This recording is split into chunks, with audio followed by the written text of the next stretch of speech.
Send money home with no headaches. Put smiles on the faces of loved ones. It's convenient, fast and easy. Try me Jupay. Jupay has the best rates on market. We hope you make the most of your money. Meet a need, send via Jupay. Try me Jupay.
Hello, good evening, everybody. Welcome to another episode of the Jupay Podcast Live. My name is Nathan Kwawe, and as you can see, we are proudly powered by Jupay, the number one money remittance service that you should use if you want to send money from the United States, from Canada, and from the United Kingdom to Ghana and Nigeria and a lot of other African countries. If you are thinking of which option to take, Jupay is your number one option. Why? It's a very seamless process. You will enjoy it. The rates are good. The recipients will get their money in their bank account or their Momo wallets instantly.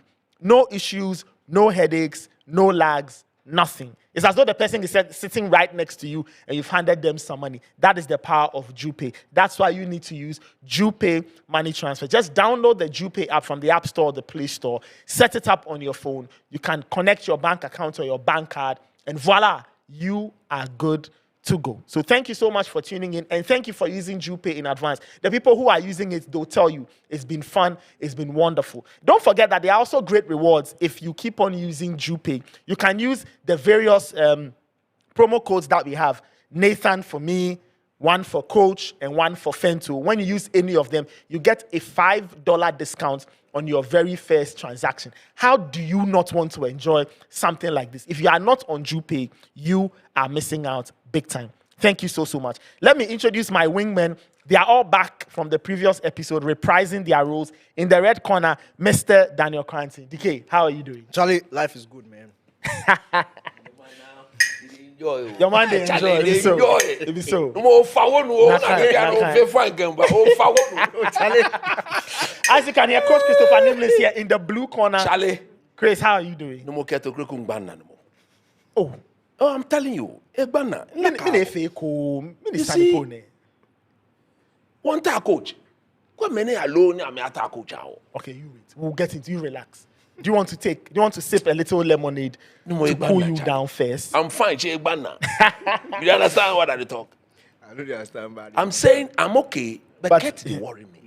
Is it Ket the warrior? Even my friend too. Even my best friend too. I don't know why they do so. They worry. How you did that? They worry your best friend. You see something before? Get to Kreku, you are my best friend. He shouldn't In fact, worry. I've not met you before, but I met him once during the election in Brongaf. Yeah. We stood, we had a decent chat. I'm waiting forward to another chat with you or myself. Me, I know when I call you, you won't pick. So get your people to call me. I'll come and see you so that we'll interact and put things right. I see. No more cat. No tetem. Don't make a mistake.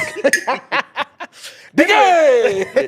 You see, if somebody is your best friend, you should be able to look in the eye and tell him the truth. That's it. Simplicity. Anyway, today what are we discussing? Well, the Black Stars coaching job is on the table. The last time we did this guys, the last time we met was it when Otto had been fired? Yes, Otto had just been fired. Yeah, when had we just spoke. been fired. No problem. So now we are trying to find a new head coach for the Black Stars. The general consensus after weeks of deliberation is that the new coach will handle the team at the World Cup. And you guys, you can correct me if I'm wrong.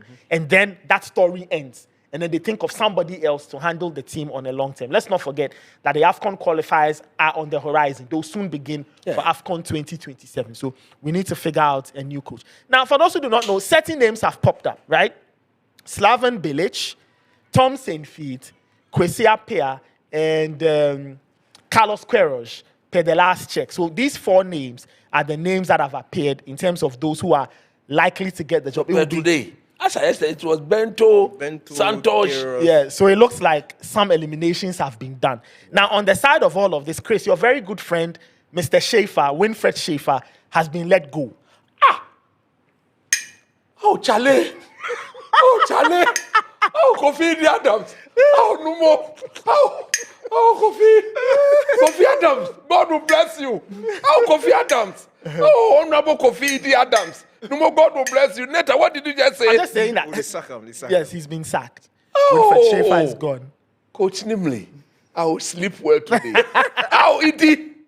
Kofi Idi Adams. Honorable Kofi Idi Adams. You are number one. Laka Abu no more. You are Anyway. number one. Okay. Oh, Tunutumo. Okay, Chris, before we get Shefa into, Nani. before we get, Nani. before we get into anything, do you want to pray for us? Of course. Let's pray and then we get the You show see, going. I'm happy you brought this news before you requested I should pray. Uh-huh. Hey, Kofi. Oh, man, ho. Oh, Charlie. Yo, what's Zebal? You see, Zebal, Zebal. Man, ho. You mean shed the akpa. Yo, one girlfriend, yo. Jomo mi, oh. Jomo mi, oh. Et Tommy, a day. Charlie. Kato Kraku, and Tommy. She a yes, but into Mojalami. Into Mojalami, painting into Mojalami.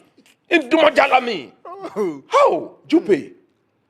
Okay, you are Johnny. No more Sean.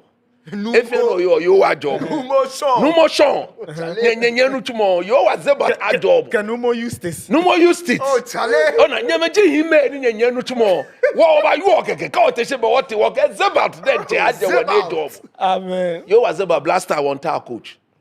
Mo fe mo ni aye ni Jemole ebe no. Oh, Call aka ye jibu no ba fe Otto Ado like Suban. Zebat then te ba jibu ebe. Otto Adolike. Otto Ado like Suban. Zebat ba jibu eje. Ah ojomo Ghana o she towo. Zebat. Jomo o she towo. Ye Suban me jomo wo. Wo he o ya keshin ba ju awon. This podcast by a show. Ni many ba take a decision man like yes. And no kwale bi oyo. One daboshi. Ke han netankwa. Ke han dane kanti. Fentuele eye wala ye jema. Wo fe ne yo jema nyu adole. Jomo mi ni ma fengbe ami. Ma fengbe ami ye wale ye nile. Ma fengbe ami ke wale ye nile na. Benim inchitemo ye bi Jomo so. Send mo shika ni Zebat a job. Ke je America, ke je Canada, ke je UK. If any shika yo nya ne gba. Ya Jupay, e gba Coach Nimley. E kwa ba nkotoku am no ni ma look sharp. Ne tankwa amegani bi. Omo ye wo mo chinye ha wo shika no ya do. Zebat nko wo da keda ya Yesu gba me. Amen. amen. Oh, Nathan Kwa, what did you just say? We'll come back. No more Shefa. Yes, Schaefer. Nani. Shefa Nani. I can find the car, you're right there, you left. No, we can't. Oh, me cable. Dimasha Bena. Oh, Charlie, that's an extreme thing to say. Anyway, This is the Jupay podcast. I don't know why it is. This is the Jupay podcast. But Live. this thing we all know. You will know. Me have to fit talk. But if I talk, then you will talk. You are watching us on YouTube and on TikTok, and you're also listening to us live on X Spaces. You can send in your comments either in the comment section on YouTube or on TikTok or X and all of that. A little later, we'll open the line so you can call in via WhatsApp and then you can share your comments and share your thoughts with us. So I'll be mentioning the line that I'll be mentioning the number as we go on. Plus, guys, we'll see if we can connect with our very good friend Fento Tahiru, who's enjoying himself. He better get his things right. No problem. If you call him, he doesn't pick the call. You see what I'll do to him when I get him off air. All right, guys. Let's begin. So this is where we are. The Black Stars are looking for a new head coach. We do know that the GFA's EXCO met on Friday. That meeting was, you can say, inconclusive because they couldn't settle on a name. What they did was to eliminate a few names from the shortlist. So per what we've heard, Paulo Bento and Fernando Santos are out. And Carlos Queiroz gets to stay from the Portuguese mix. And then a name like Kwesi Appiah is also here. Thompson Feet and Slaven Bilic. Remember him? Ex-West Ham. Very good. He's also in the mix, according to reports coming through. So this is where we are. The sports minister last week stated that on Monday, a new coach would be named. He said latest Monday, a new coach would be named. He was speaking with Channel 1 TV in a yet-to-be-aired interview, but he did say that a new coach would be unveiled, hopefully by Monday. I wonder if that will happen on Monday, but anyway, we'll take that at face value. Daniel, let me take your thoughts on how the story has evolved, where we are, and what do you make of the reported names on this shortlist? First off, again, we are not serious. And you see, when you look at the names, He was not here, but he said the same thing I told you. We are not serious. when you look at the various names that have popped up over the past 2 weeks since Otuado had been sacked, what worries me is that yes, some of them fit a certain ideology, and there's another group that are completely different. Okay. And for me, it's a huge problem because you should know exactly the kind of coach that you want.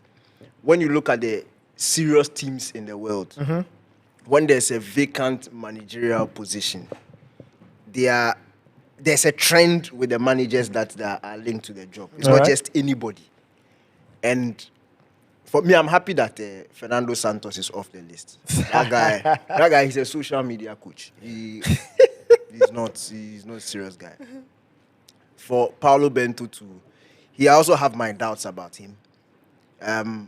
Queiroz is, I think, among the three Portuguese, he's the most experienced. Really? Yes, because he's done it at both club and international level. And there's some variety with the teams that he's managed.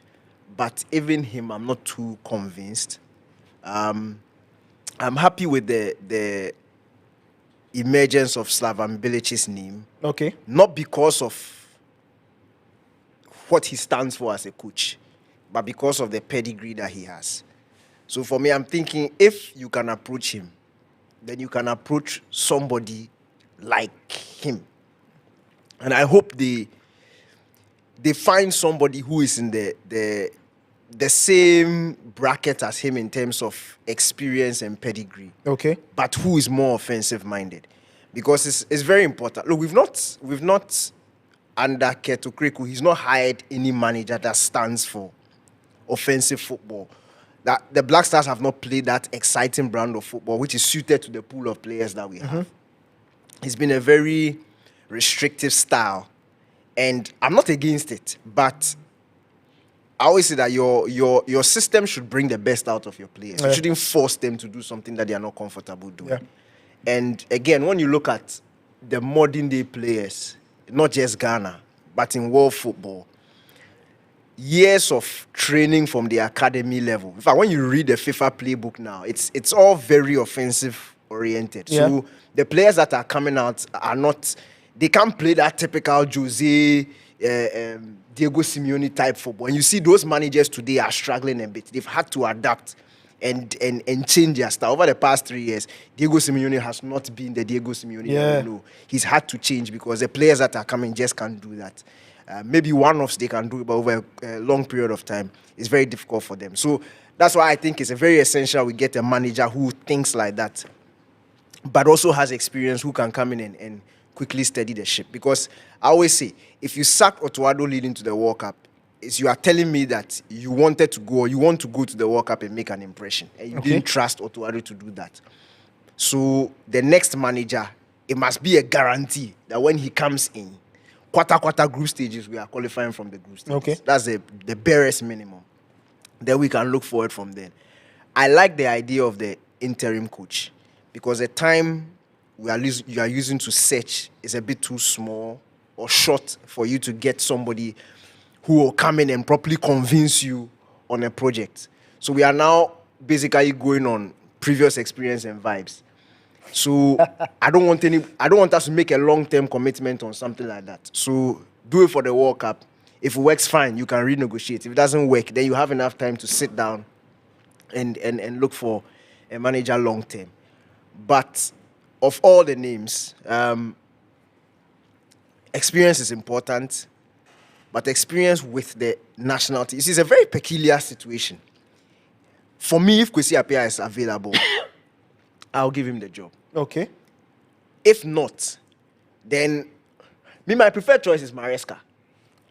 Oh yeah, Enzo Maresca. Yeah, he doesn't have What a is job it? now. Long term, short term. Short term, just for the World Cup. He doesn't have a job. It's a short term contract, so you can get the money to pay him.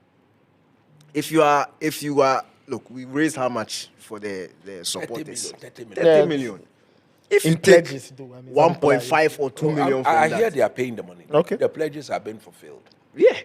So if you take 1.5 or 2 million from that over a 3-month period, just a 3-month short contract, and you give it to him, I don't see the reason why he can't come into this team and turn things around. And again, experience is very important because the star boy is probably not going to go to the World Cup, Okay. which is a huge blow. So anybody who was thinking about coaching Ghana would probably have had big plans for Kudus, or probably would have been building the team around Kudus. Yeah. So you need somebody who understands these players, understands the culture of the national team, to come in and do a good job within this short period. So it's, for me, I'm not just looking at names. I'm looking at what they stand for. I'm looking at pedigree. I'm looking at experience. Because, again, when you sit on that touchline, when you emerge from the dressing rooms and you sit on that touchline and Tuchel turns over and looks at you, he should be afraid. He should know that this is competition. This is somebody who can get the better of me. It's not necessary, because the World Cup is not just the players. It's the managers who are sitting on the bench. Yeah. Because moments decide World Cups. It's not how well you play. It is moments. Yeah. So you need managers who are tactically astute, and you need players who can quickly pick up on the instruction and let it happen. So, Zlatko Dalic, Yeah. top experienced guy. Yeah. When he turns to his left or right, he must be wary of whoever is sitting on Ghana's He should bench. see a worthy opponent. A worthy opponent, Yeah. and he should begin to think on his feet. You should force him to think on his feet. But if it's just anybody, then it's just useless. Yeah, it reminds me of an interview Roberto Mancini granted after Italy won the Euros. And he was talking about how when England took the lead and they started to defend and they were trying to see out the result, he kept looking at Gareth Southgate and he kept asking himself, why is that guy, why is he playing like this? We are 1 down. You have got to kill us off. And then when it was 1-1, he was waiting for Southgate to make the change because he noticed that his players were beginning to get tired. He was waiting for Rashford and Sancho and Saka to be thrown on so England kills the game off. He kept looking at Southgate and he kept shaking his head as to, why is this guy not making the change? Why is he not making the change? So Daniel, you make a solid point about worthy opponents because, right, you're right. Tuchel should look at the Ghana bench and see somebody there and go like, look, this is not going to be an easy game. This guy will give me problems. And he should realize that Ghana won't be there for the taking. Chris, your initial thoughts, 1, and 2, what will you say to the people who say that, you know what, let us employ a permanent coach now. Let his first assignment be the World Cup. Let us not care what happens at the World Cup. So that tournament becomes his way of feeling the team out, and then the rest of his tenure proceeds from there. Nathan, we are confused. Yes, we are confused. We are confused because after sacking Otto Addo, Belatedly. the next appointment of the Black Stars, I think the most important thing that should inform who the next coach is the playing body. Okay. bring in a coach whose identity falls in line with the strength of the team. All the coaches they've outlined, apart from Akwesi Appiah, nobody identity will bring the best out of this team. Okay. Not Carlos Queiroz, not Thompson Feet. That's what Thompson Feet. No. You understand? Not the former Western manager, Bellich. Yeah. Not him. It's not like we say up here who walk into this team and say, look, some of these boys played under me. I know them. He understands the Ghanaian player already. Psychologically, technically, he understands and he knows what the strength of the Ghanaian players are. We don't have enough time. And whoever the next coach is will train with our team or will have that room to get our team to play under him only once. His second most important game will be the game against Panama. So the new coach's first game is a friendly against Wales. The second game His second game is the World Cup. Cup. The World Cup is on. If you give the job to Carlos Queiroz, Thompson Feint, or Bellich, they will need time to work with these boys. So. They will need time to work because all of them put together, they are not the sort of expansive coach. And as a coach myself, you spend much time coaching defensive organization than attacking. So defensive organization is the thing you spend most time doing. Okay. Most time doing. And especially if you are going to use that as the foundation of whatever you are going to do, then you need to perfect it. And after perfecting it, when you decide to now liberate yourself, they shouldn't be hoping. They should believe in the methodology that is going to be applied to liberate themselves. Let's go back to Milovan Rajvac when he came in his first time. He was a defensive, counter-attacking, transitional coach. He stayed with us, took our team to the CHAN, studied the Ghanaian players' mentality, took the team to the AFCON in 2010, and he looked at the players we had. Told you that team naturally wasn't built to be a defensive team. But he saw that his identity was to get them to be compact defensively. Go and ask every player who played under Milovan the first time, the hours he took and spent on the training pitch, on the tactical board, getting our players to understand why we need to defend properly. He wasn't concerned about the transition because he knew that in Anthony Anna and Kevin Prince Boateng, and of course in Kudus Samoa, he could liberate the team with 60, 70 yards. You're calling him. You're going to score. How many times didn't we see that in the AFCON and in the World Cup? We saw that the identity of our players was not defended. So Milovan had to work on that aspect of the team. And then when he now got them to believe in that, I said, look, let your technical ability liberate you and play to your strength. We'll win. He had time. Carlos Queiroz is not going to get that time. Thompson Feint, he's not going to get that time. Bellich will not get that time. So now, for me, what will inform my decision is not to complicate issues with the playing body, not to get them confused against Panama. But Chris, somebody can make the Avram Grant argument. Avram Grant, and say that Grant was in a similar. Grant came and he played to the strength of the team. You remember? Settled team too. That team too was a settled team. They had gone to the World Cup, had disgraced us, embarrassed us. 2014. So they themselves were mentally ready. They needed to rewrite the story. When Grant came and he tried to change their way of doing things, we got battered by a Senegalese team who in that tournament could not even get to the quarterfinals or could not get to the semifinals. We went all the way to the finals. So Grant, he attempted it, but when Asamaja and the senior players told him that bring us back to our comfort zone and coach us through our comfort zone and we will deliver for you. That is a similar thing that we should be thinking about. We've been here before, but the difference is When we were here in 2015, the team was a settled, team. This team is not. This team is not settled. So what you cannot afford to do is to bring in a coach that will need more time with the boys for them to perfect what he thinks they should do. You get them confused. And this our team will easily crumple under pressure. The chances they will give away if they are not in sync with how they should go about that defensive play, we'll be in big trouble. Yeah, that's true. So that is my first point. So my second point here is that which of these coaches now shortlisted should be given the job? Clearly, if I'm considering the strength of the team, it's Mayele who takes us to the World Cup. It's Mayele. It's Mayele who takes us to the World Cup. Don't confuse yourself. Nobody should stretch this argument. Because he's the only coach among the four of them who will walk into the dressing room and tell Jordan, this is your strength. Jordan, if you are playing this way, the next person, this is how you are going to play. Everybody, play your role. Together we are a unit. We'll play. And Mayele would liberate them. Don't get me wrong. When I say they are liberated, it doesn't mean they will not defend, though. How can you play football and not defend? You defend.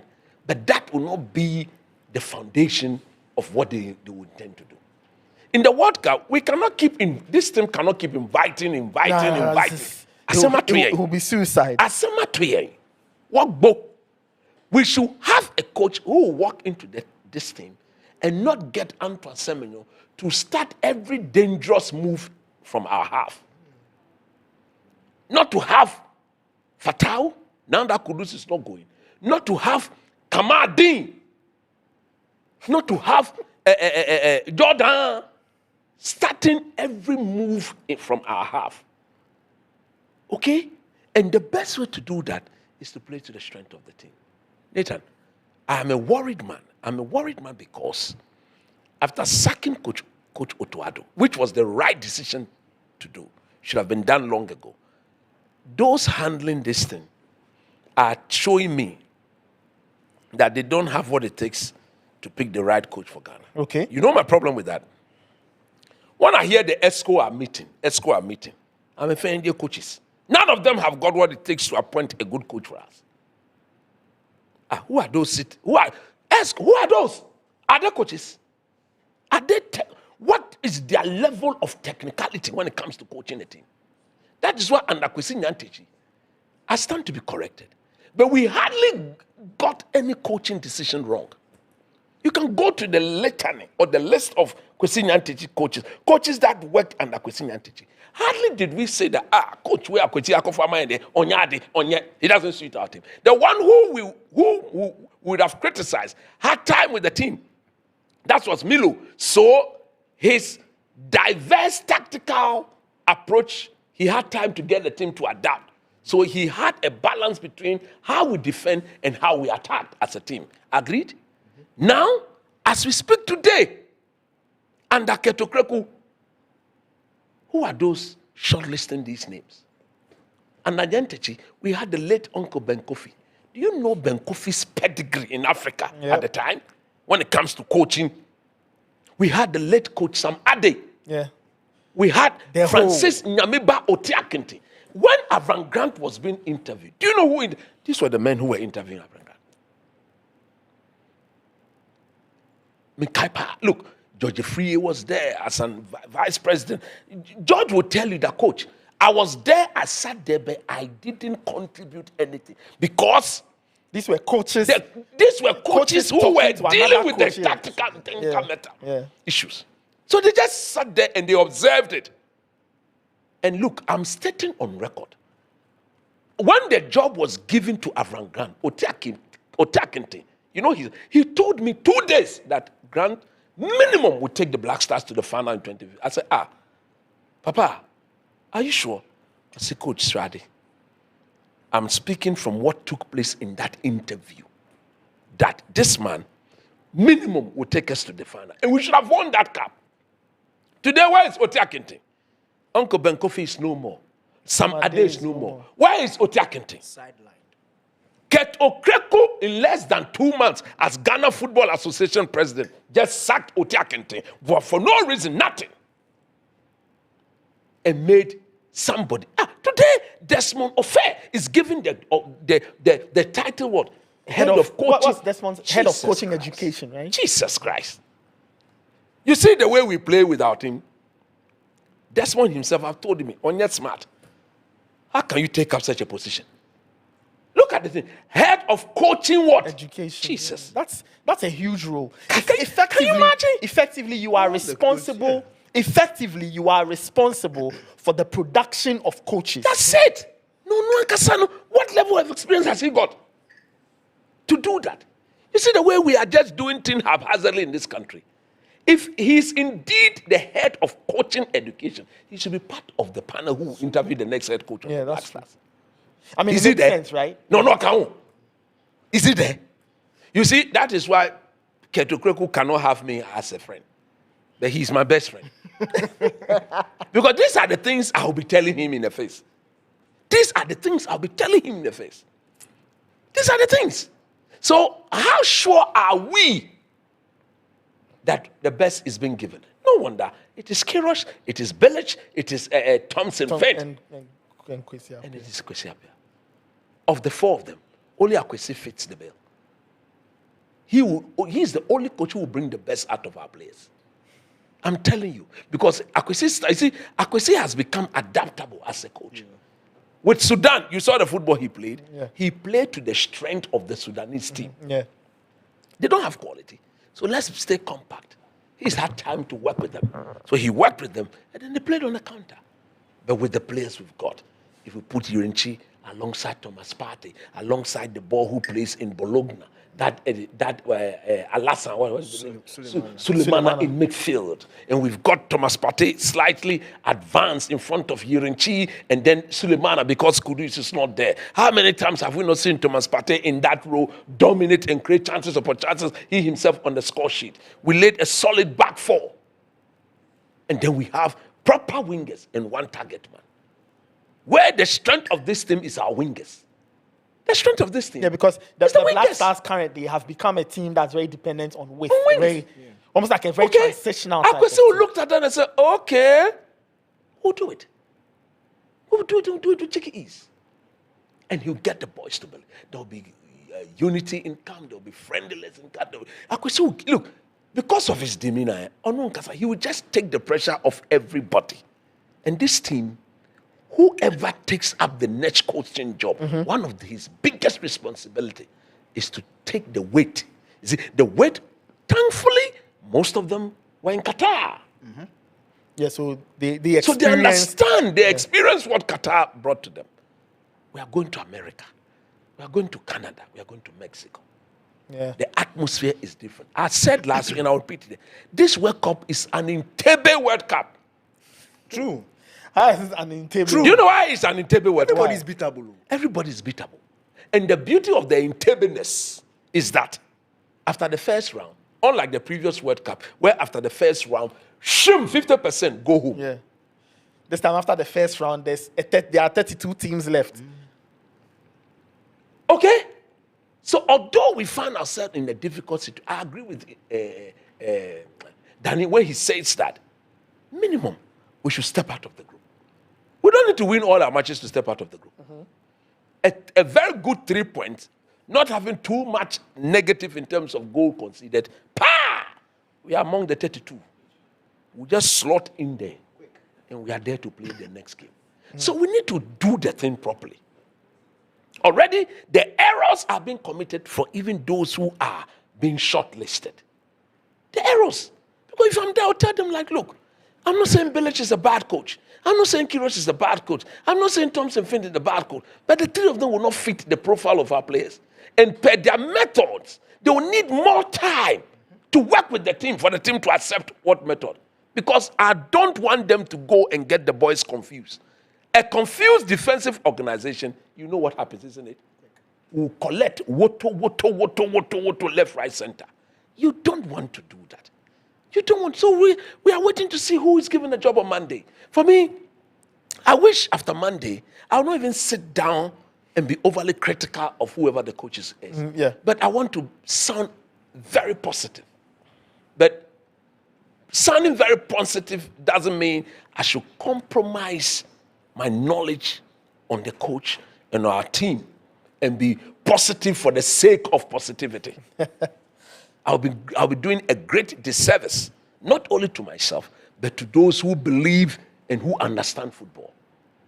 You understand? So please, give us that coach that will bring the best. For me, that is key, the best out of the team.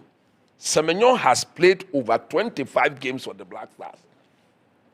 He has scored only 2 or 3 goals? 34 games. 34 games. La ilaha illallah. Our best player in Europe this season, Akwesi will liberate him. Akwesi liberated, what is the name of that shaka? Is he Harris? Waris. Warriors, yeah. Unfortunately, the boy got injured just before the World Cup. Yeah, and that was Waris was the one who was given a little bit of belief that if the baby jet didn't show up, he would show up. He would, yeah. You remember? I remember. Akwesi gave us Christian Nacho. May he so rest in May he so rest in peace. And I think Akwesi will look at somebody like Isayako. Nyama is back. Hopefully he will play more. Akwesi will look at somebody like Nyama. Akwesi will look at Kamaldeen. He will look at Joseph Pencil. He will see them as true weapons. Build the belief and the confidence in them. No matter tree kasa, komutrimu. And they will understand. Go and do it for Ghana.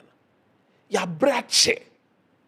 These current Black Stars players, Nathan, they have given us more pain than joy. Agreed? Yeah, In the last 3 major tournaments. That's true. It's been a very, very unacceptable. It's been a very terrible run. What can we do to help them? Help them by appointing the right coach. That's why some of us were furious when Otuado was given the job, because he wasn't the right coach for the job. Help the team by giving them the right man. For me, what I have been told from a very reliable source, they'll give the job to Carlos Queiroz. That is what I have been told from somebody who sits in the ESCO. And I told the person, short term, right? He said yes. So give it to Akwesi. Then the person said why? And every reason I have said you've stated. I told. Now, when I told the man, he said, hey, coach, what's what Kasemo? And I'm saying, when you are going to appoint the coach, you look at the time the coach will be working. You don't appoint a coach that will make the boys a bit comfortable in there. So I cited the Avran Grant example. And I'm saying, speak to someone again. Speak to the former player. Speak to the day. Andre was part. Speak to them. They will tell you what happened. And I told him that, who are those making it? Why have you not brought in Otiakente? Because the technical person has to be part of the decision. Who is the technical person in this FA? You say Professor Menta. Professor Menta is Otiakente's boy. I say it without any too savvy. When it comes to proper coaching, Otiakente gave Professor Menta his exposure. Otiakente has sat in the appointment of every Black Stars appointed coaches in the days of Akwesi Nyantakyi. You sideline him and you are bringing. First you go and see. He's the head of coaching education. Going outside Ghana and training people. And training CAF Pro license. And we don't see. What is this? So look, we hope they give us the best man. That's all. Because it's so frustrating. Yeah. Nathan, that is why at times maybe I speak with so much passion and people ask me, but coach, where from the energy? I said, look, that's who I am. If I see the obvious and people are refusing to see, I don't want to tell people how the heavy renown move was sabotaged by the people at the FA. At the right time, we'll come there. We'll talk about that. Very interesting things happened to that one, but we'll discuss that later. Anyway, this is still the Jupay Podcast Live. My name is Nathan Kwa. Christopher Nimley is here. Danny Cranting is equally here. Your comments are coming through. We'll get to a lot of those comments in a bit. But remember, that this podcast is proudly powered by Jupay, your number one money remittance service. If you are in the US, you are in Canada, you are in the UK, and you want to send money to Ghana, Nigeria, and other African countries, you do not have any other choice than to use Jupay because it's the best. It's seamless, it's quick, charges are great, they are next to nothing really, and your recipient will get their money in no time. We'll take a very quick break. When we come back, we'll go through your comments, and then we'll try and connect with the other member of the band, Fento Tahiru Fento. He's in Europe somewhere enjoying himself. We'll bring him in and get his own thoughts on this Black Stars matter and how it has evolved from day one up until here. This is the Jupay Podcast Live. We'll be right back after this break. Don't go anywhere.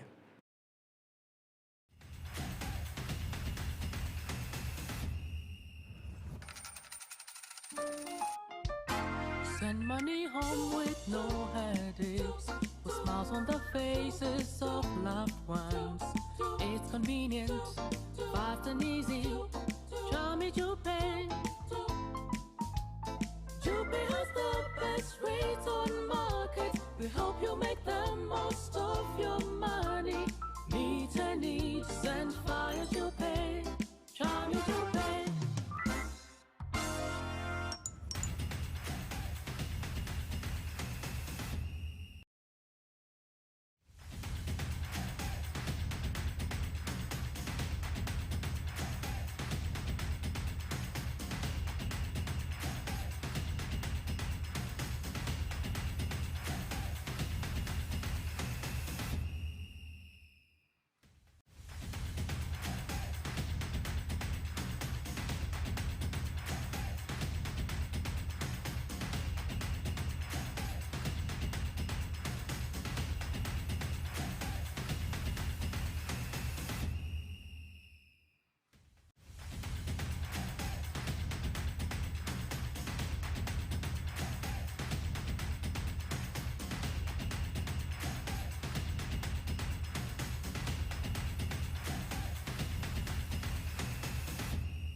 Welcome back to the Jupay Podcast Live. My name is Nathan Carr. The guys are here, Daniel Cranting and Coach Christopher Nimley. As promised, we'll get to the line and we'll connect with our friend and brother, Fento Tahiru Fento. He's somewhere in Europe, living his best life, enjoying himself. So let's speak with him. Fent, if you can hear us, good evening. How are you doing?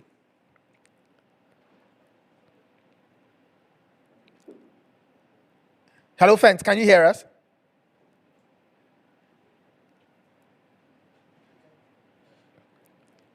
Okay, all right. We'll see if we can connect with Fent. But in the meantime, guys, let me go through some of the comments, okay?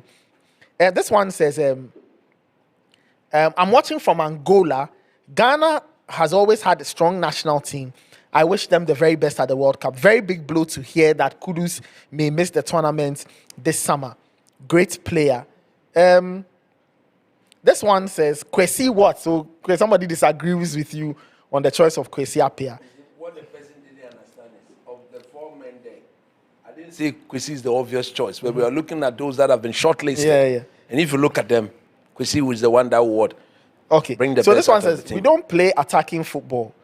From Djukovic's time, Ghana has always relied on defensive stability. Okay. And correct.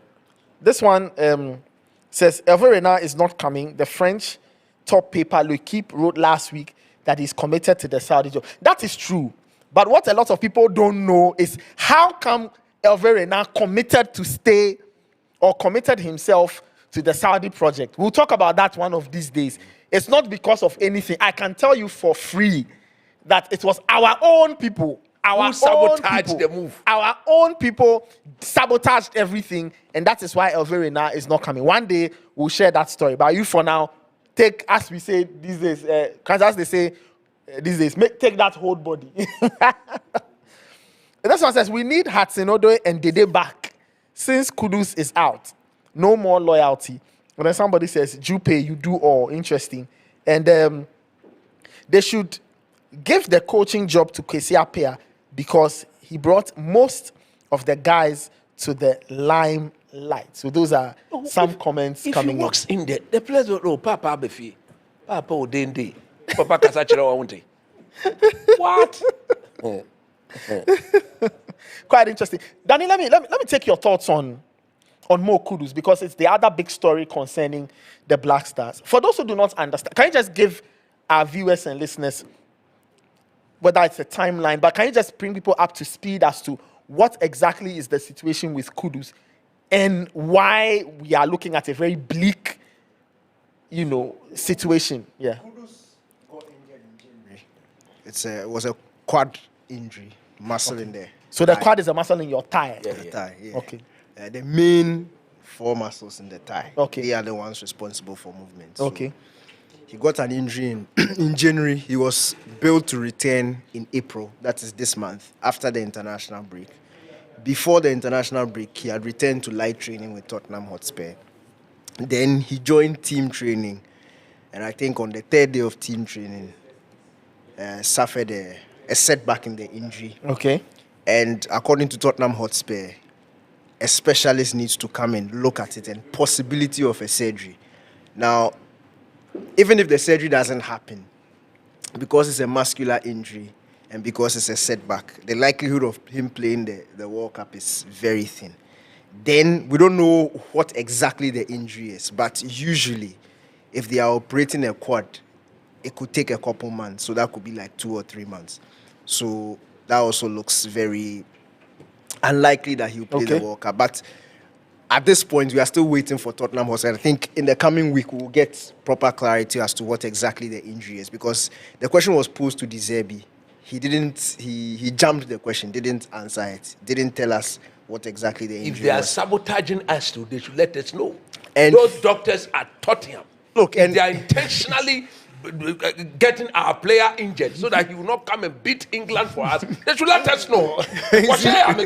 No. Okay. Who are these people? But Nathan, look, it's for me. The Spurs medical team, they are very incompetent. Very incompetent. And this is not the first time something like this is happening. Madison has suffered his. Kulusevski has suffered his. In fact, per the timeline, Kulusevski should have been going to the World Cup. He should have come back by now. Should have had at least 10 games to the end of the season. So it was when the Kudus news came out, I went into the Swedish press and was reading, and they were actually planning for his return, and unfortunately he's going to miss the World Cup. Now, as at the time he got injured and suffered a setback, they were not qualifying. Okay. If you remember. Yeah. They were not qualifying. Yeah. Then they went through the playoffs and qualified.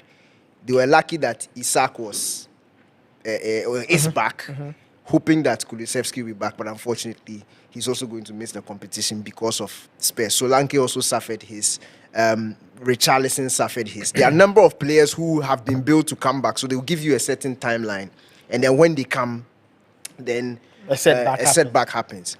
And Spurs have had some changes to their medical team, and people have been talking about the competence of the guys there, because it can't be that one club is suffering from a certain trend over and over and over and over again. And I said this thing yesterday, and I don't think it's far-fetched. Look, when major injuries happen during World Cup years, we see the national teams being very proactive in straight away consulting the club. And trying to find out what the truth of the problem injury is. Yeah. Because if you remember Mbappe's injury before wasn't this match? The November window. Yeah, the knee injury as soon as he suffered it and it was announced, L'Equipe reported that the French medical team had flown to Madrid straight to compare notes, because whatever it is, they need to know so that they can also plan. We know that has been happening. There's been a number of big players like that who have also had their national team doctors also quickly consult. Even Ghana, when Abu Francis suffered the injury, the broken leg, Dr. Pambo went to see the Toulouse guys came, but Pambo them flew with them, and they had been comparing. In fact, initially, according to Toulouse, they expected him to be out for the season. Then, after the whole consultation, even as to where they will have the surgery, the GFA had input on where they will have the surgery. And now, Franz Abu himself is saying that he's back in light training. He's back kicking the ball, and there's a possibility that he'll be playing football before the end of the season. Same thing happened with Mohamed Salisu, and he is not also ruling himself completely out of the World Cup because there is a possibility he may come back. And it's just about that communication because doctors, not one doctor has it complete or 100% right. And especially when you notice that a club has this trend of not managing injuries well, you need to get involved. Also because of the peculiar situation that Spurs find themselves in. Last point. You remember Pogba in 2020 got injured. It was an ankle injury. We all thought it was a short injury because that's what United had reported. And then later, they were not giving us a timeline, but he was not coming back. And then Ole was asked, and Ole said the player had decided he would go for the surgery. Yeah. Then in Pogba's documentary, he shone light on that situation. And it was a French team doctor who had come in. And Man United was going to allow him to take pain meds up until the end of the season. Okay. So he would play for United. Mm-hmm. And there was a possibility of him missing the Euros. Yeah. So the French team doctor said, no, do the surgery now, miss games for Man United, but you'll be back for the Euros. And he did that and he came back for the Euros 2020. He balled out. Even in 2008, going into the Euros, Ronaldo had a foot injury. Yes, I remember. United wanted him to do the surgery and probably miss the Euros. And Portugal said no. He will go through pain meds, do the surgery after, and will miss the start of the season for Man U. Ferguson didn't like it, but it's a major competition. And the clubs don't own the players 100%. Of course. The national teams also have a say.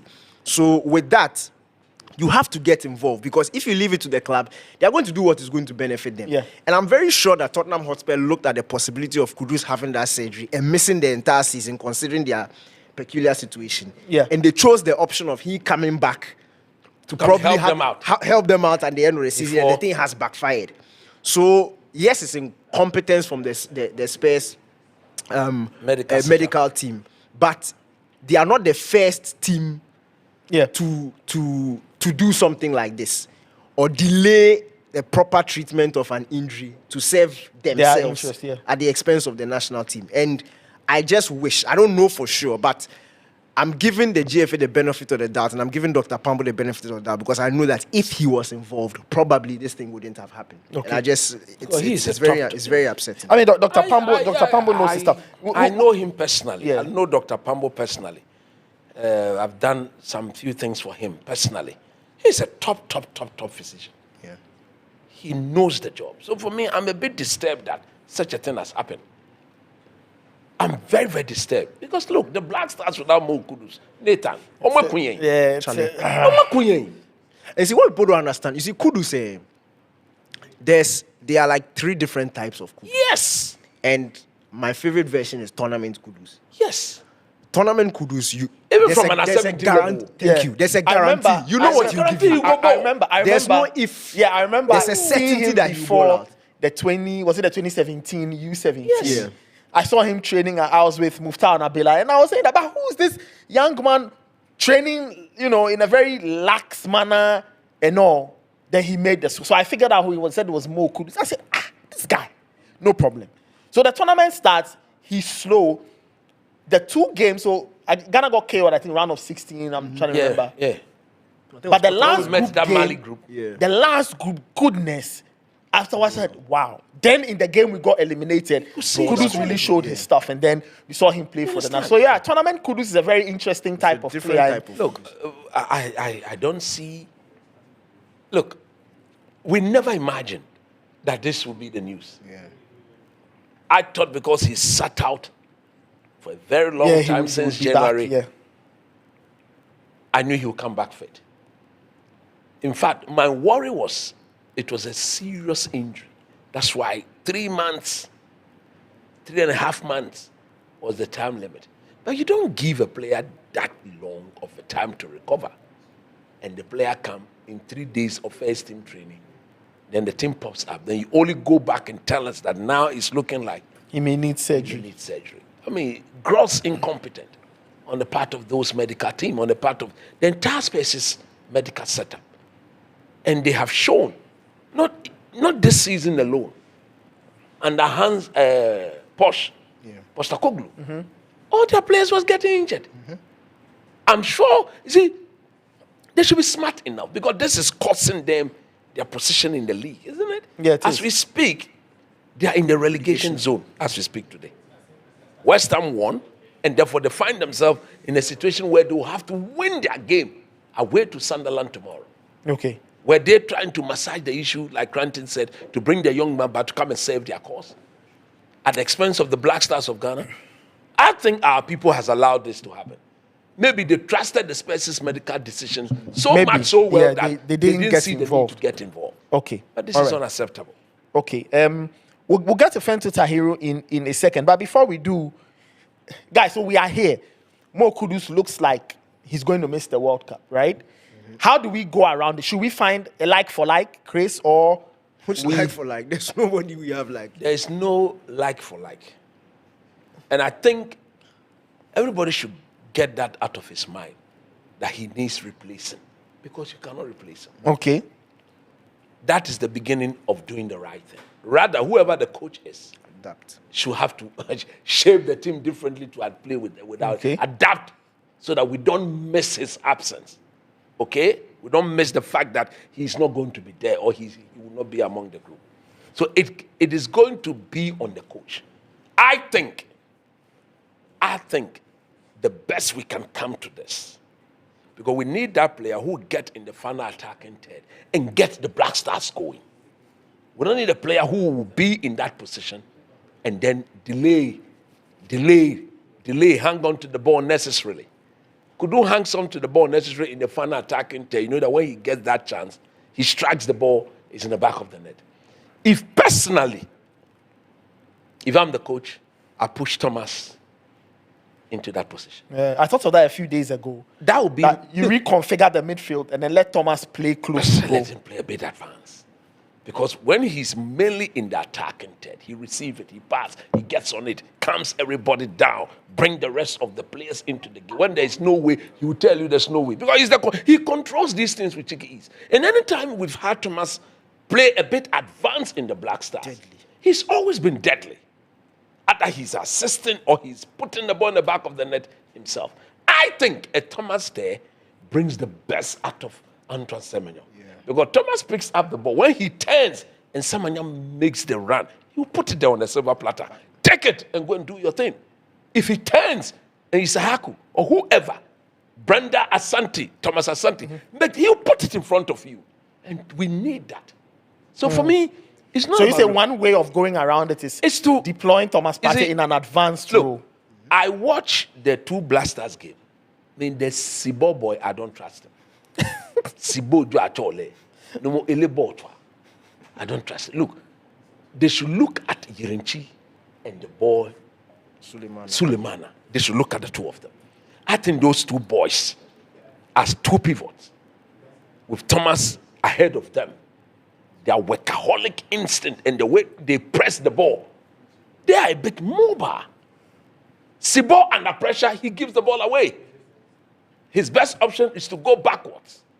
Okay. And that's going to stifle our team. So you see, we should look at, that is why I pray they give the job to Akwesi Appiah. Akwesi will see all these things. He will see all these little details and just shape the team in a way that will express themselves and will play with ease. All right, let's see if we can get to our very good friend, Fento Tahiru Fento. He's enjoying himself somewhere in Europe. Fento, if you can hear me, good evening and welcome to the show. How are you doing today? I can hear you. Can you hear me? Yes, I can hear you. How are you doing? I'm doing okay, except completely knackered. It's been a long day. Huh? I just got back. I'm still at dinner, actually. We just got back from the Borussia Dortmund and Leverkusen game. And Dortmund lost the game at home, surprisingly. And, and we just got here, like, I don't know, maybe 45 minutes ago, and it started raining, like, really badly. So we are trapped inside a German bar. And K would have loved to be here because there's a lot of tall glasses of beer. I see. Damn, man. Damn. I didn't know that. I didn't know that Danny K had developed an affinity for beer. Don't mind him. It's not true. Anyway, Anyway, fine. So we are talking about the Black Stars. Yeah. I've got George Ado peeking into the camera. George, hi. How are you doing, George? He wants to see Nimli. He says, why is Nimli always angry? Tell him that he's my boss and he has neglected me. Tell him. That's why you're always angry. No, he has neglected me. All the good things he told me before leaving to be with his beautiful wife, he has not honored it. Oh, what? Boss, watch it. No more lack of it. Now I beg you, you are in the UK. Just use Jupay and let the thing come. Through Jupay, let it come quick. You understand? You should use Jupay to send you pounds. That's all. Yes. That's all. You should do I that. didn't know there was Jupay. No, now I'm you telling know, you that George. there's Jupay. You see? Oh, Charlie, I can see. I can see you. I can so Charlie try and fire something on my mobile number. It's true Jupay. Let me look good. Now, Uko Abrochrache, almost for 4 years. Umami wants to do that. Now, when you were in Ghana, you and I. When you were in Ghana, the two of us, you know what we used to do. Since you left, you've not sent me one city before. Coach, you have a big program because they mention one name, then you are on and on and you're going on with allegation. I'm telling the man the honest truth. What is the meaning of what you're telling me? Anyway, they sack Mr. Inani. You should give me small do. Oh, you are not here. I gave a special prayer for that. he was so happy. Oh he my was goodness. so happy. You see the Jupay recording when Anyway, Shefa, let's cut to the chase. Let me take your thoughts on the names that are. Why is coach always angry? Okay, you know what? Go with you there. Guys, let's lock in. Fence, I want your thoughts on the names that have been. The names. You're asking you a question. You are. No problem. I'm asking you a question. You answer this one. We'll get to why coach is angry later. I'm saying that I want your thoughts on the names that have appeared on the reported shortlist for who becomes Black Stars head coach. Kwesi Appiah, Slaven Bilic, Tom Saintfiet, and Carlos Queiroz. I will say you to take pen and paper and strike out some of those names. Okay. I don't think Tom Saintfiet is coming, or he's one of those people. I don't know how people have slipped his name into the conversation. The last time I checked, he wasn't a part of it. I can say Carlos Queiroz is in the running for sure. And what has really put him in a firm position and a good place with the management team is the fact that he's worked with an African team before. He's got a bit of experience working on the continent. And as you know, working in Africa can come with its own problems, its own unique issues. Yeah. But what I've also been told is that in that executive council meeting, when they spoke to him, obviously he didn't have any idea of the team. It's quite obvious that the old man has not been paying attention to international football. So he doesn't really know the players. He doesn't really know what's going on with the Ghana national team, because they asked him a question about, like, do you know our team? Have you been following? Now you want a job. What kind of knowledge are you bringing into the job with our team? He didn't have much to say because he really doesn't know the team. But obviously that may not be a big deal. I mean, he comes in, he has time to get to know the team, I guess. For Slaven Bilic, Kate had a conversation with him as well. And it was a positive conversation. He's interested in the job. The biggest issue is compensation. Okay. Because I have been told that he's asking for somewhere, and this is exclusive on the Jupay podcast, somewhere around 200K. Wow. 200,000. He wants $200,000. Now, the GFA has been giving a cut-off point. I can also exclusively reveal here that the sports ministry has said categorically that their offer for any coach, the budget they have for any coach is 50,000. They cannot go above that. So if we are looking for any manager, we have to look for any manager that is willing to take 50,000. That is the one condition. The condition number two, from my sources, is this: everybody will get a 4-month contract. They are not offering more than that. It's a short-term contract that will take effect from now immediately until after the World Cup. That's it. And the reasoning that they provided for it is that they don't really want to hire someone on a permanent basis, and if it goes sideways at the World Cup, they have to fire the person and pay huge compensation. The other one that I understand, which is really the strongest point, is that they've been promised of giving the word by Heavy Renard that he will become available after the World Cup because he's committed to Saudi Arabia to go to the World Cup with them. And as we know, he's really the one that the GFA is desperately wanted. And to be fair, not just the GFA. Excuse me, there are many Ghanaians who also want Heavy Renard, have massively advocated for him.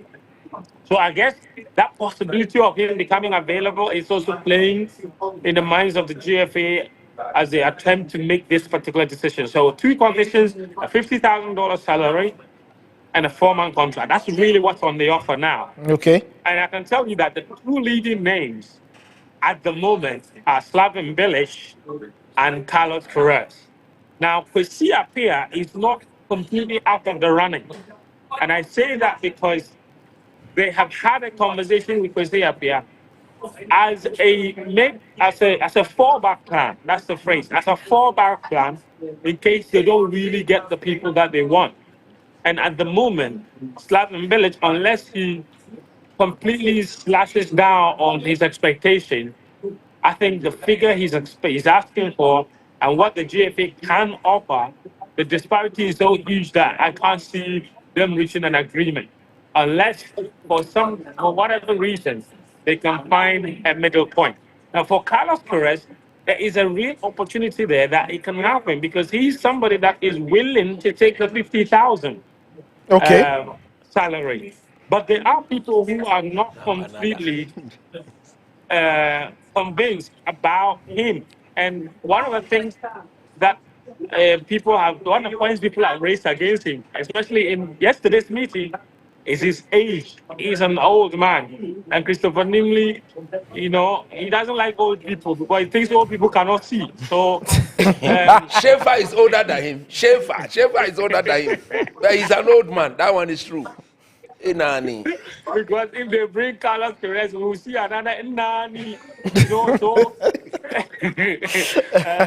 So that argument has been had by some people about his age. Now, this is the big one also. We haven't even shared this anywhere because I got this news about 2 hours ago about another person that has been spoken to. Okay. And, we've yet to do the story anywhere. But I can exclusively review here. And after this, Daniel has to do the story. Your boss is commanding you to go and do the story. He's sitting with you on a platform.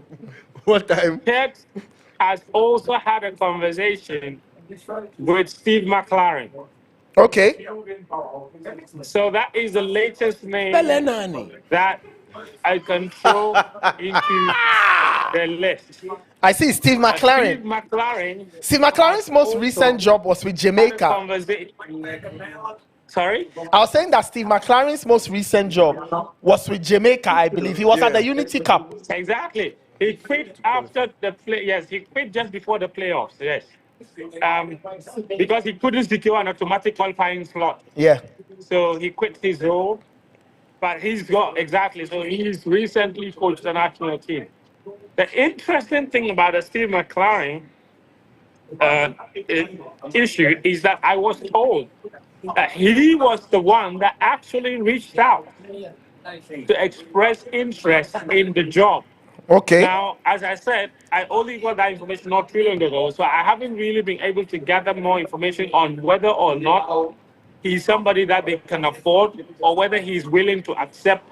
And I haven't checked what his salary is when he was with Jamaica. So all those are things that are still developing, but it's a name that I can confidently introduce into the picture as someone that the authorities of the Ghana Football Association have spoken to about this particular job. This is turning out to be a really difficult task for Keto Kroke and the JFA administration. I don't think that they were prepared for the replacement search when they sacked Otuado. That's one of the problems.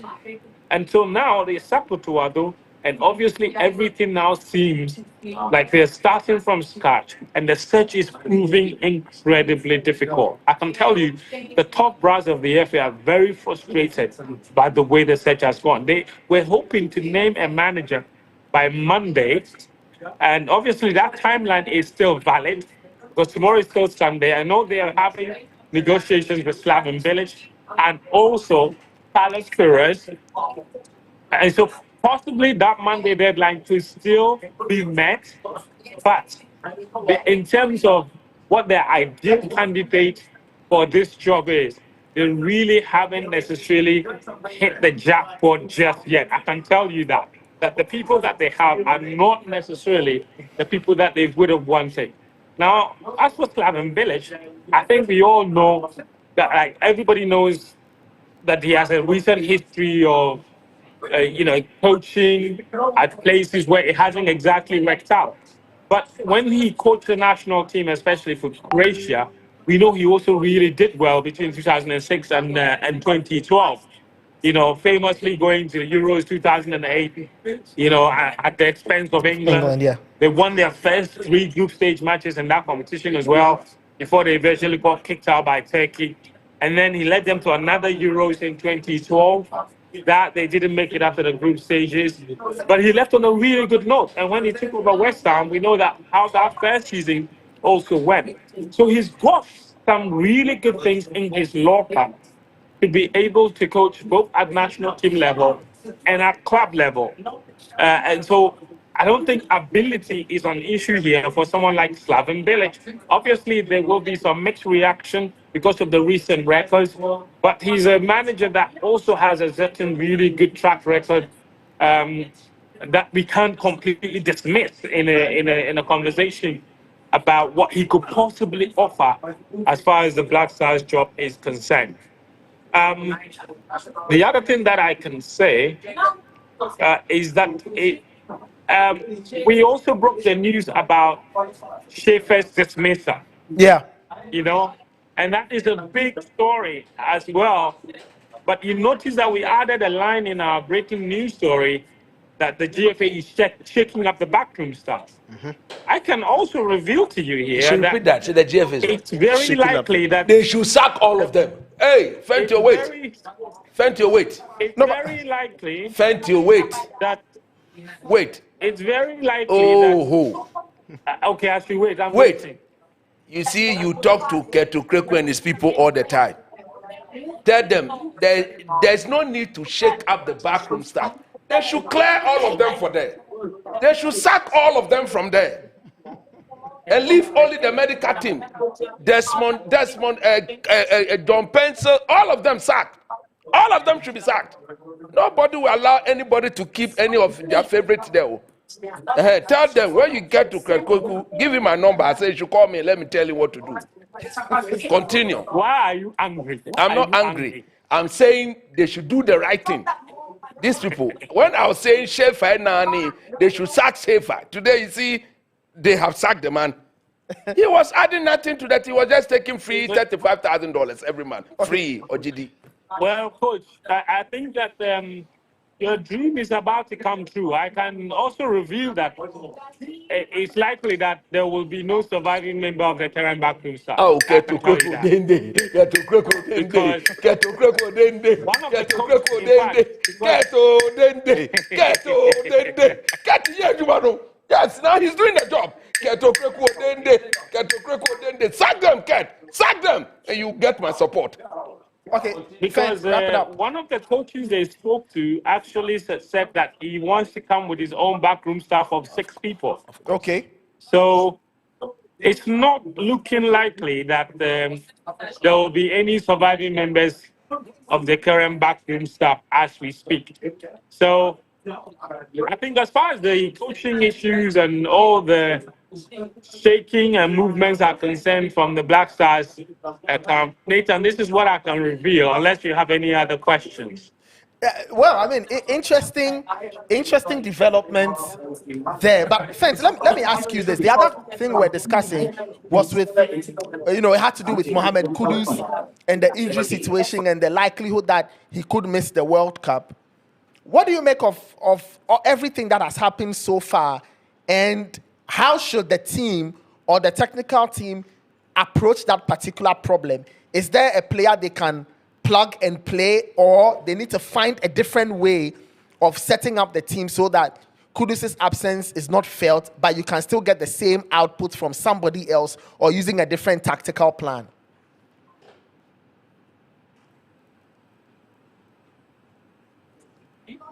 Nathan, I would say that the GFA, in fact, if they had the chance, they should call Otuado and sack him again. You see, seriously, I'm so frustrated with Otuado because there were so many opportunities for Otuado to find solutions to so many of the problems in the team, and he failed spectacularly. Look, Nathan, let's be honest here. How long had Mohamed Kudus been injured? He had been injured for about 3 months or so, leading up to those games that we played against Austria and Germany. Now, for sure. Look, Otuado sat in a press conference before the Germany game. I was right there, and he said that we are not Argentina or Germany. We don't have the luxury of a lot of good players. So if one player is injured, we are in trouble. Kudus was injured. You, Otuado, you knew that. What was your contingency plan in these friendly matches to find a solution to a situation where Kudus is injured? Now, what was his plan to finding a solution to a situation where Partey is injured? What was his plan to finding a solution to a situation where any of our key players was injured? Zero. And you know why I'm frustrated? Because Otto actually was suggested the solutions. But in fact, let's give the FA some credit. Now, the Kudus situation, Otuado, he called up 4 midfielders. I remember on the show, on Sports Zone with Danny, in fact, when we analyzed the squad, all of us pointed out the midfield. And we said that, why did you call 4 identical midfielders with no creativity in there? All of the Partey, Sulemana, Zibo, and Elisha Usu. These 4 players, no creativity in there.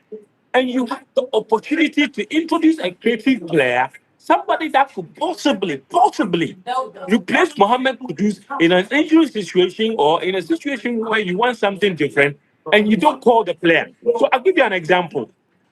Gaston Boache was suggested wrongly at a meeting with Otuado. They told him, your midfield is light. You have 4 midfielders who are the same. Kudus is injured. Can you call this boy at least give him a certain look in? Otto said no. He didn't call Augustin Boache. And in the end, what Otto said? Otto said, okay, you know what? I'll put him on standby. If somebody is injured, then I'll call him. And you know what happened? In the end, the 4 flat midfielders that he called, the same kind of midfielders that he called, he ended up not even giving Sulemana 1 minute. Sulemana did not play 1 minute. The only ones that played the game, Elisha, Zibo, Thomas Partey. Now that is issue number 1. Issue number 2, look at this guy, the Bonsuba boy. Yeah. We saw him in the Unity Cup. Yes, in the Unity Cup. We know that he is a player that has a certain ability similar to Kudus. He may not be the same, but he has some creative solutions. Did he give him 1 minute in those 2 matches? No. And that was another opportunity to try another player that is similar in style to Mohamed Kudus, that could give us certain solutions in the absence of Mohamed Kudus. He didn't do that once more. You understand? And we know the right back situation. That one angers me more. Because what Otuado did by calling the Sanaya boy, somebody who was also called by Togo, he rejected Togo to come to us. You don't have a right back. You've called a right back who was called by another country. You brought him, and then you give him what? 10 minutes after we are losing 4-0 against Austria. Then you don't give him 1 minute against Germany. He goes home very angry. I spoke to him after the game at dinner. In fact, breakfast the next morning. I asked him, do you mind? Do you want to say a word, talk to Ghanaians, how it's like for your first call up? He said, no. And the way he said it, you could just tell that he was unhappy. That is one. Now, Caleb Bianchi was also excited when Senaya was called because he thought, for once, now I get to play in midfield. He too To the also Wahayene. angered him That is by how going many to play him at right back.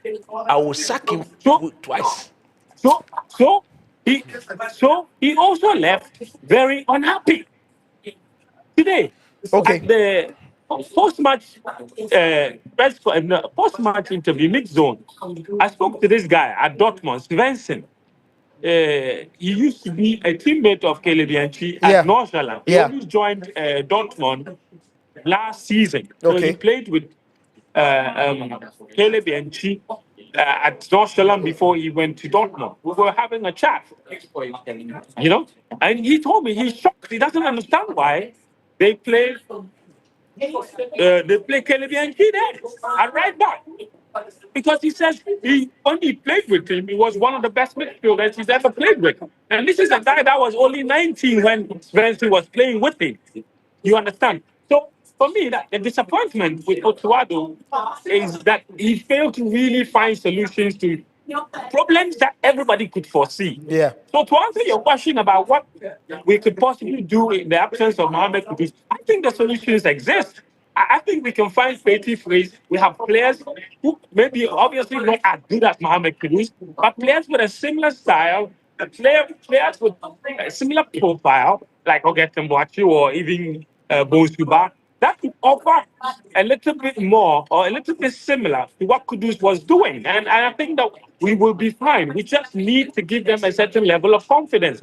Because this over reliance on only certain players, there are key players, no doubt about it. But what makes a team really strong is that even in the absence of the key players, the coaches find solutions to still make the team really strong. Otuato didn't do that. It's like, and he said it himself, and I was so disappointed. He said, if there's no Kudus and then there's no Thomas Partey, we have to pray. How are you a coach for 2 years, and this is what you say at the end of your 2 years? So what were you doing? If you knew this, that if we don't have two players, we have to pray. Are you serious? God will not.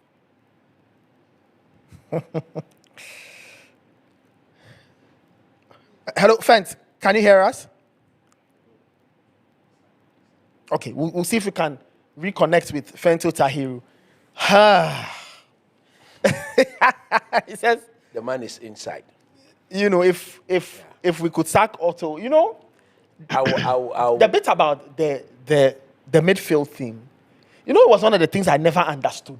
Why we were wasting Caleb Bianchi at right back. Look, you see, at this point, if you spend time discussing what Otto did wrong, and Anyway, it's all gone. I mean, it's all gone. The guy is gone. And Anyway. this thing should have happened a year ago. So, But Charlie, whatever it is, okay. there's some way. All right. You know what, guys? Let's take some calls. People can get in touch with us. If you are watching us, you can get in touch with us on this number. You can call us on WhatsApp.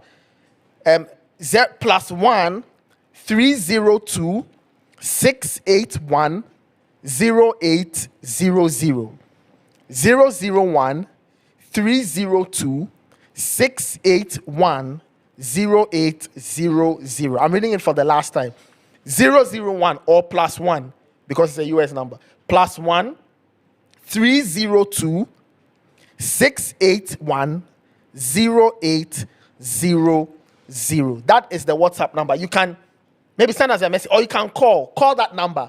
Call us via WhatsApp. +1 302 681 0800. Give us a call and we'll gladly would like to hear from you. What do you make of all the things we've been discussing on this episode of the Jupay Podcast live. I don't know if you have a caller on the line. Okay, hello.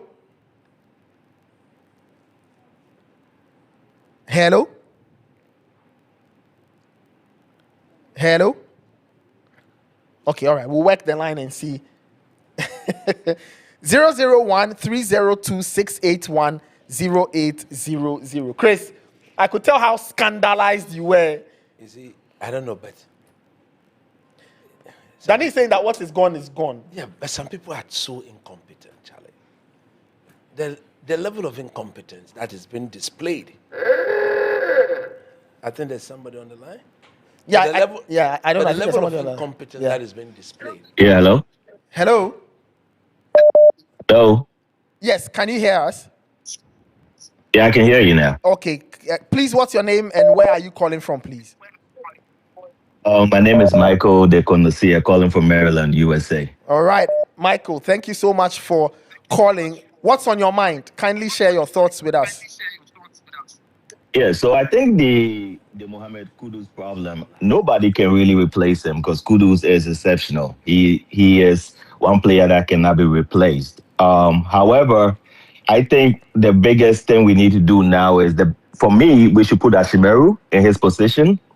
And Kudus as a 10, I think we should even transition him to number 7 because he's not really that player that can find that pass. You know, Kudus is very good, exceptionally dribbling, but losing balls in that middle is not good. So he is going to be our number 7 anyway, but I think Ashimeru should be the optimal choice right now. He should be put in the 10.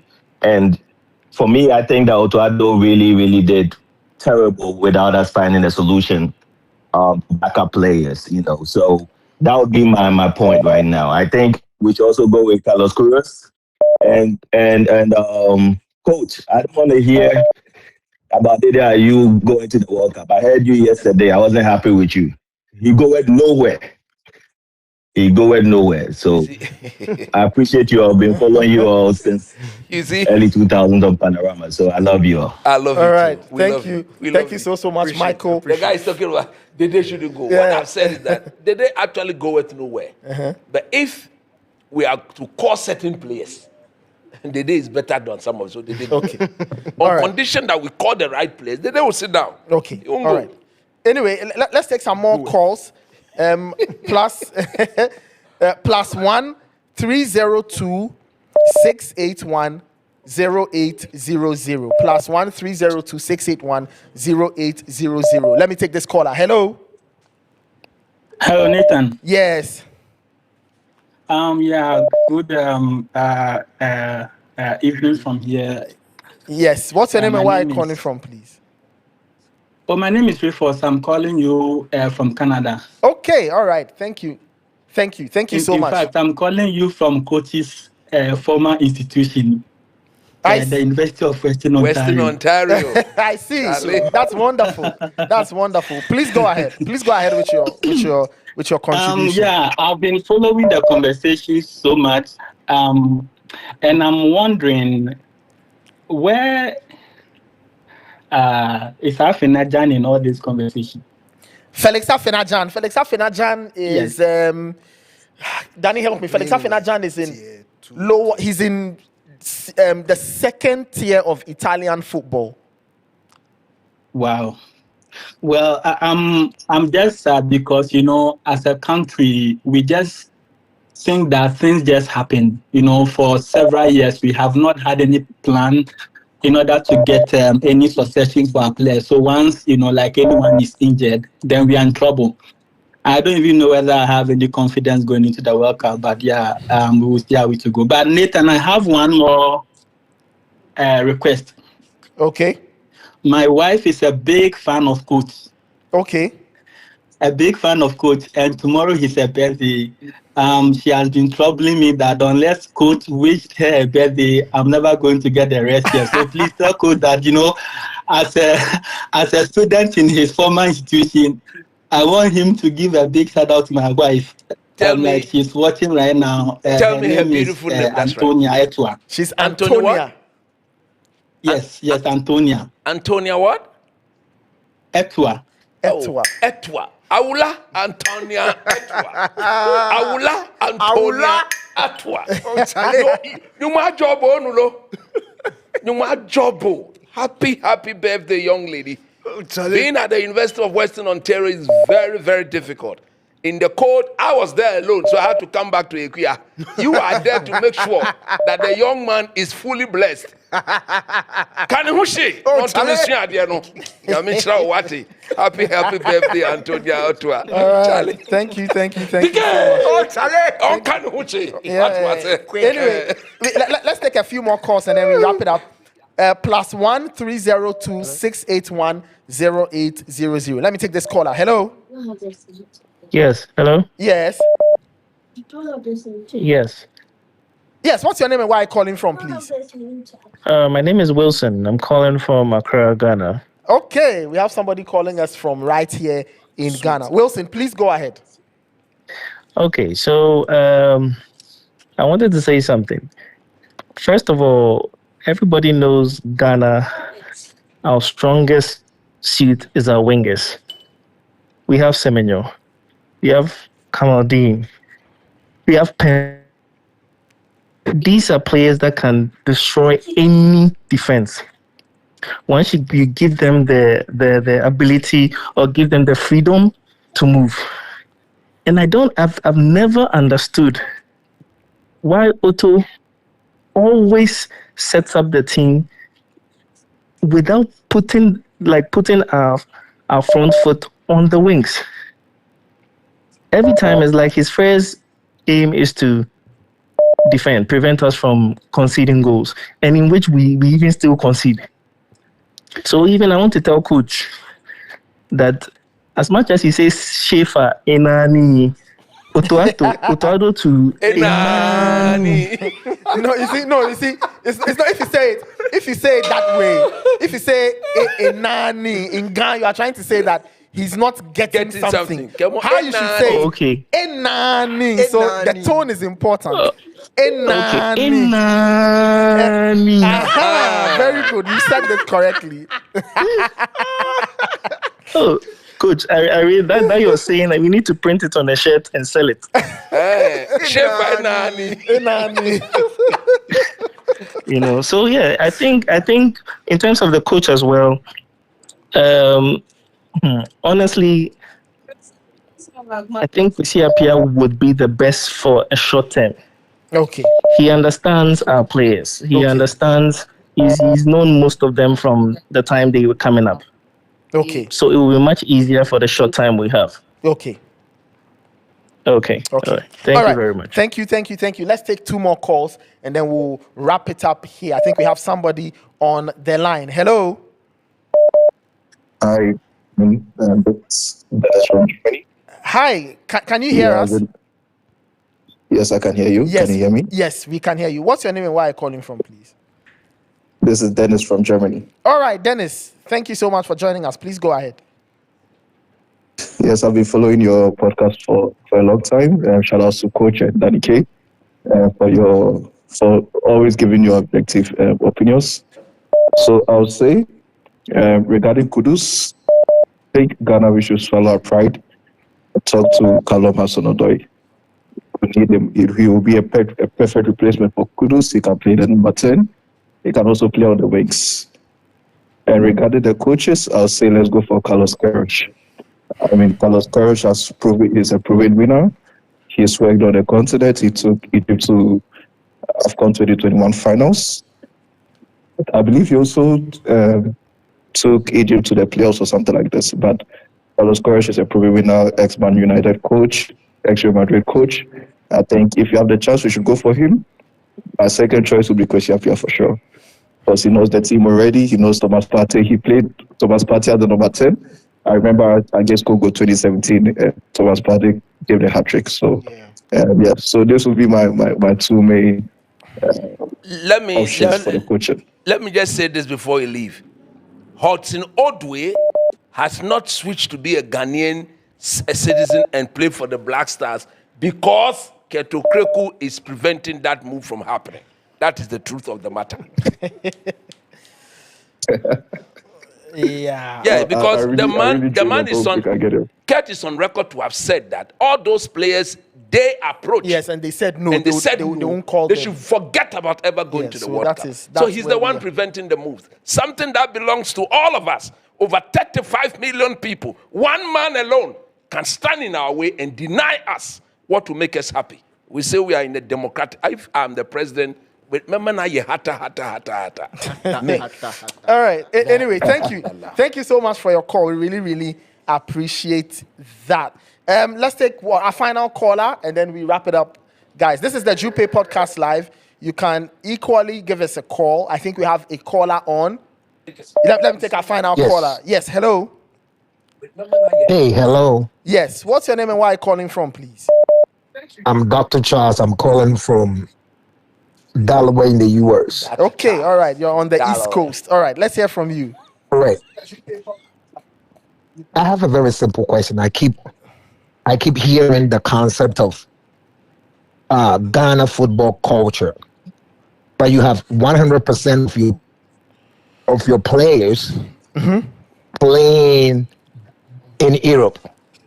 So how do you marry these two? They are coming with the European concept, and you keep talking about African concept or African football or Ghanaian culture of football. So how do you balance that? I want Coach to answer this question. I love him though. He keeps yelling over there. Chris, how do you answer You that? see, to be honest with you, I'm not one of those who talks about Ghana football culture. I'm of the view that no matter where a Ghanaian is born, the European game is not that different from what we play here in Ghana. So bringing in the player that will fit into our identity as a country should not be a difficult one. Look, the technicality of the Ghanaian player, be it in Europe, in Ghana, there isn't a mass difference. If you look at Antoine Semenyo, he was not brought up here in Ghana, but he can fit into our team with his technicality. So fundamentally, it's the coach who design how they should play. And if once we don't get a coach to suit them, they will play the way they are playing. And for me, it is sad because the men in charge of our football are not doing anything to stop that. Look at those they have even shortlisted. None of them, apart from Akwesi Appiah, in my view, will bring the best out of the players. Okay, all right. Chief, has your question been answered?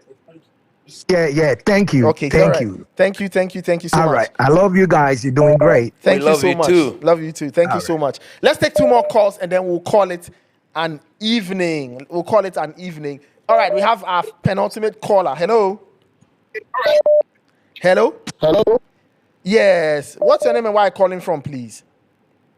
Well, this Atoko calling from Germany. Okay, Ataoko calling us from Germany. Please go ahead. Yeah, Atoko Kochito.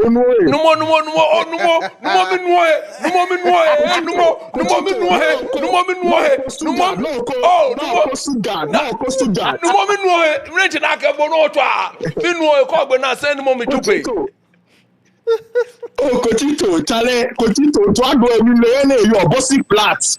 Wọ́n wá tọ̀ lọ wá lé lẹ́ pàdípò ẹ̀rí náà. Wọ́n gbọ́ àlọ́jọgbà. Wọ́n gbọ́ àlẹ́ sẹ́ńtù wọ́n pìlẹ̀ nkú wọ́n pàlẹ̀. Wọ́n pàlẹ̀ nkú ló lè fi ẹ̀yìn. Ẹ̀yìn ẹgbẹ́ wọ̀ṣì ni mo gbé wọ̀ṣì. Ẹgbẹ́ wọ̀ṣì Kochito talẹ̀ ó rà nine show Nathan nine show. All right. No more cafe send mom noko on Jupay. Ani noko agbe your phone no. Eche. Unbelievable one time. I'm a few analysis. Femo one botwe. Otuado is really shambolic. Because when he came back from the Black Stars job during the 2002 World Cup back to Germany, Dortmund didn't even see him as well even to coach their reserves or their youth team. He was a transition coach. Transition coach means when the talents are coming from the youth team to the first team. He wasn't a coach. That guy is a diabolic demon. Hey, Yes, I'm saying diabolic demon. He's the cancer of Ghana football. He's the cancer of Ghana football. Charlie, put it finish me. Yeah, of course. I know your stand, Oko. One man ruling over Ghana football is diabolic demon.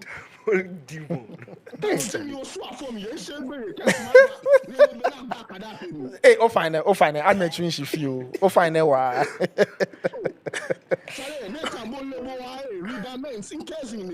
Oh, okay. Oh, okay, I see.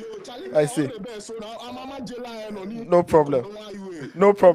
No more try me work by Sunday. Try me work by Sunday. All right. Try me work by Sunday. Thank you. All right, let's take our final caller, and then we'll wrap it up on this episode. Diabolic demon. Oh, I love it. Oh man, this is hilarious. Anyway, we have our final caller, guys. Let me take this caller. Hello.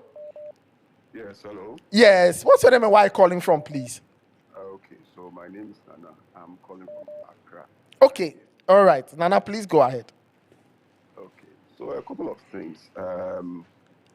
First of all, for a long time, the challenges we've had have been either we have bad coaches or bad players. We have recycled and we have changed players, changed coaches. We're getting the same result. That tells you that there's something else we haven't done. Questioning the competence of our football administrators. Mm-hmm.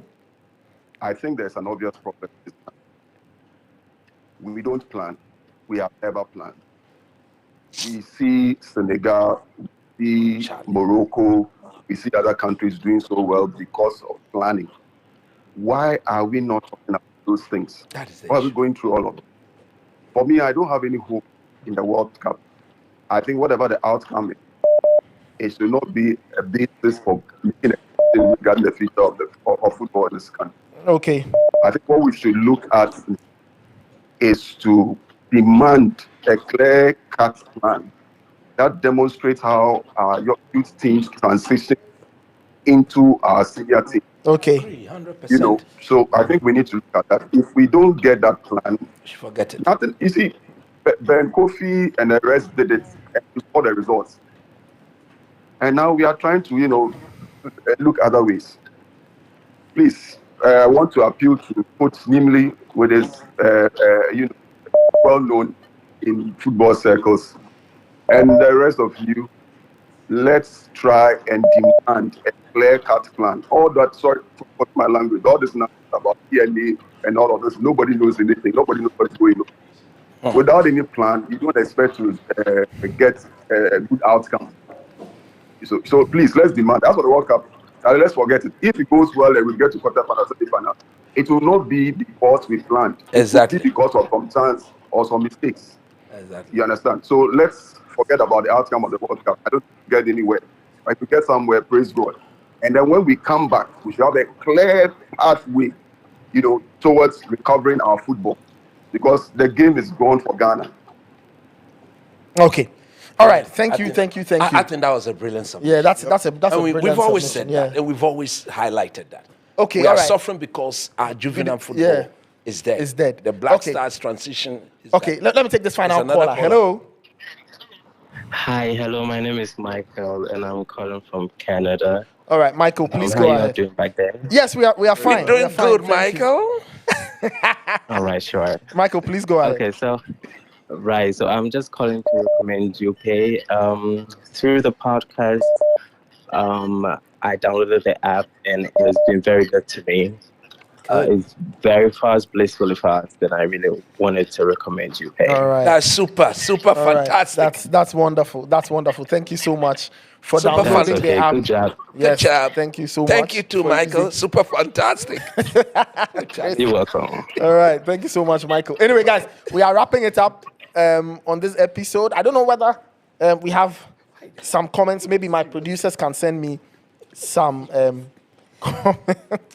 Why did you laugh? Be serious. some comments. Okay. This one is from at Efwa Adofwa says Jupay money transfer is the best. Yeah, man. And another one, Jupay is the best. This one says Jupay money transfer the best. All right, guys, that's how we wrap it up on today's episode of the Jupay Podcast Live. Thank you so much for joining. It was fun. Thank you for all the comments, the messages, the calls that came from all over the world. Thank you so much. Let me thank my guys, Danny Cranting, Diabolic demon. and Coach Christopher Neely. That's what you leave here with today. All right, guys. We are always talking. He comes all the way from Germany. Anyway, for those watching, thank you so much. If you listen to us on X Spaces, wonderful. If you're watching us on TikTok, great. If you watched it on YouTube, wonderful. My name is Nathan God. This has been the Jupay Podcast Live. We'll catch you on the next episode. By then, I'm sure we'll have clarity on the Black Stars coaching situation. And then when we gather again, we'll talk more about the national team and think of how the World Cup will possibly play out from a Ghanaian perspective. Remember that we were powered by Jupay, the #1 money transfer, money remittance service. Download the app, enter your details, and start moving money about. If you use any of the promo codes, Coach, Fento, or Nathan, you get to enjoy $5 off your very first transaction. Use Jupay and trust me, you love it. You've heard the testimonies. Don't be the people looking at it from the outside. Download the Jupay app and have fun using it, sending money from the US, Canada, and the UK to Ghana, Nigeria, and other African countries. My name is Nathan Carr. This has been the Jupay Podcast Live. We'll catch you on another episode. Stay safe, take care, and I wish you the very best.